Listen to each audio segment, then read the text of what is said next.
Hello, and welcome to my tour of the old Sarum Castle ruins in Salisbury, England. Old Sarum is located 2 miles north of Salisbury and 9 miles south of Stonehenge. This visit is part 2 of the Stonehenge tour I took as part of my trip to England, and it's quite reasonable, about $40 per person. Comes complete with transportation and entry fees to both locations. Here's a bird's eye view of Old Sarum. The orange circle surrounds 29 acres of land to roam around. It would take 2 hours or more to explore the entire area, but since I only have less than an hour, I'm only going to explore the castle ruins in the center.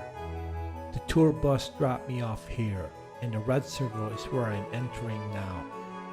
Old Sarum is a remarkable place that rises above the Wiltshire countryside on the edge of the Salisbury Plain. It served the ancient Britons, the Romans, the Anglo-Saxons, the Normans, the Church, and finally the crooked politicians of the early 18th century. And all because of an unknown tribe in about 400 BC decided to build a really big hill.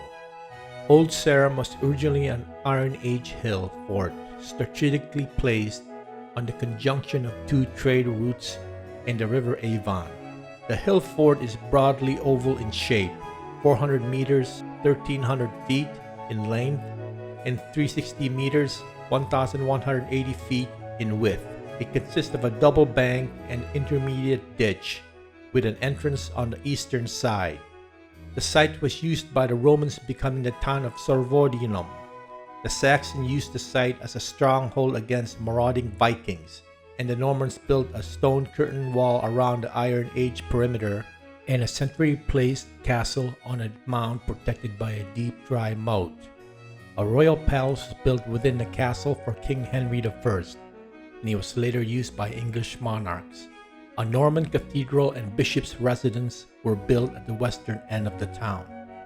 I am walking towards the castle ruins, and here are some of the mounds or motte, and the ditches built by ancient Britons in 400 BC.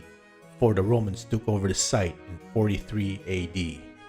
And here's the car park if you decide to drive here by yourself. Our tour bus did not stop here, which would have been more convenient for me if you don't want to do a lot of walking. And up ahead is the entrance to the castle ruins. The entranceway or drawbridge to the royal castle would have looked like this back in the time of William the Conqueror in 1066. Visitors would be stopped and searched by guards and questioned for the reasons for entering the castle. Now this moat would act as a barrier from invading armies, sometimes be filled with water for extra defense, and of course there will be archers positioned at the tower shooting arrows at the enemy. The invading armies were mostly Vikings or enemies from other regions looking for food and supplies, of which castles had plenty of.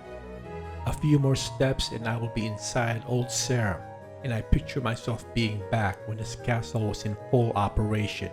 It was a magnificent castle with tall towers, a great hallway, and a dungeon. This entranceway was known as the East Gate.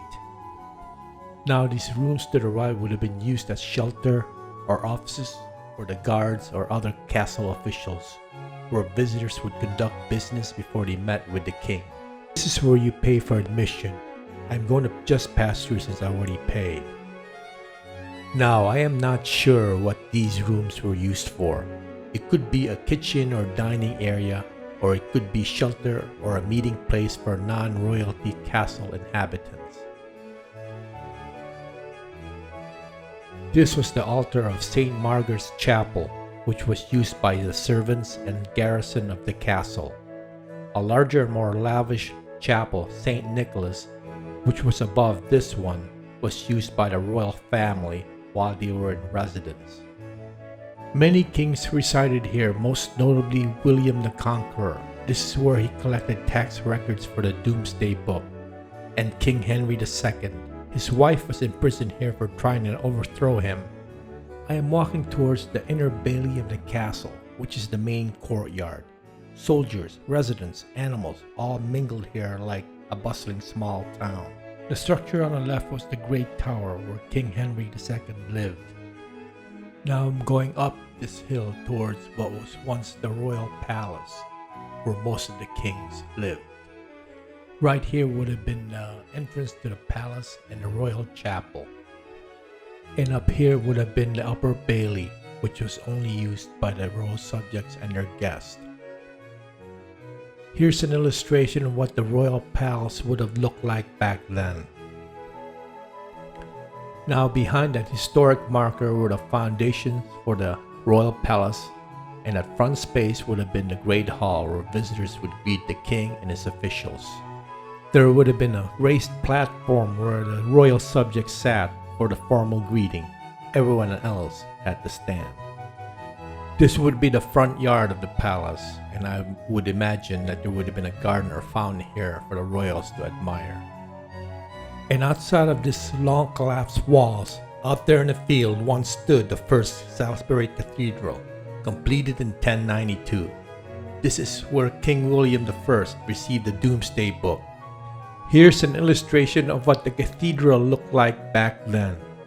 The cathedral was demolished in 1322, and all is left are the foundation. A more elegant one was built in Salisbury that is still standing today. Right here would have been the great chamber of the palace. This is where the king's family sleeping quarters would have been, and in the center was an open-air courtyard where the king and queen would relax in private, around a beautiful garden. Outside of the castle would have stood numerous small homes, buildings, and farmland for livestock.